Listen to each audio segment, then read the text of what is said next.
ಆಕಸ್ಮಿಕವಾಗಿ ಕಾಲು ಜಾರಿ ಬಿದ್ದ ಇಬ್ಬರು ಮಕ್ಕಳ ಸಾವು. ಕಮತ್ಗಿಯ ಮಲಪ್ರಭಾ ನದಿ ದಡದಲ್ಲಿ ಆಟವಾಡಲು ಹೋದಾಗ ನಡೆದ ದುರ್ಘಟನೆ.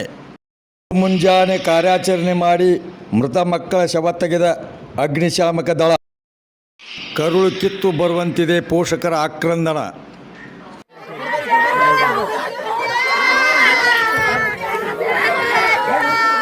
ಬಾಗಲಕೋಟೆ ಜಿಲ್ಲೆಯ ಹುನಗುಂದ ತಾಲೂಕಿನ ಕಮತ್ಗಿಯಲ್ಲಿ ಆಟ ಆಡಲು ಹೋಗುತ್ತೇನೆ ಎಂದು ಮನೆಯಲ್ಲಿ ಹೇಳಿ ಹೋಗಿದ್ದ ಇಬ್ಬರು ಬಾಲಕರು ಆಕಸ್ಮಿಕವಾಗಿ ಕಾಲು ಜಾರಿ ನದಿಯಲ್ಲಿ ಮುಳುಗಿದ ದಾರುಣ ಘಟನೆ ನಡೆದಿದೆ.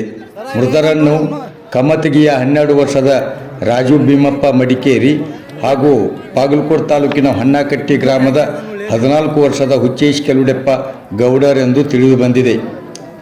ಘಟನಾ ಸ್ಥಳಕ್ಕೆ ಆಗಮಿಸಿದ ಅಮೀನಗಡ ಪೊಲೀಸ್ ಠಾಣೆಯ PSI ಜ್ಯೋತಿ ವಾಲಿಕಾರ್ ಅಗ್ನಿಶಾಮಕ ದಳದವರ ಜೊತೆ ಮುಳುಗಿದ ಮಕ್ಕಳ ಹುಡುಕಾಟದಲ್ಲಿ ಭಾಗವಹಿಸಿದರು.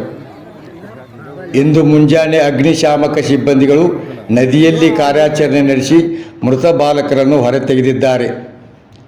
ನೆರೆದಿದ್ದ ಬಾಲಕರ ಕುಟುಂಬಸ್ಥರ ಆಕ್ರಂದನ ಮುಗಿಲು ಮುಟ್ಟಿತು. ಅಮೀನಗಡ ಪೊಲೀಸ್ ಠಾಣೆಯಲ್ಲಿ ಪ್ರಕರಣ ದಾಖಲಾಗಿದ್ದು, ಇನ್ಮುಂದಾದರೂ ಮಕ್ಕಳ ಬಗ್ಗೆ ಪೋಷಕರು ಜಾಗ್ರತೆ ವಹಿಸಬೇಕಾಗಿದೆ.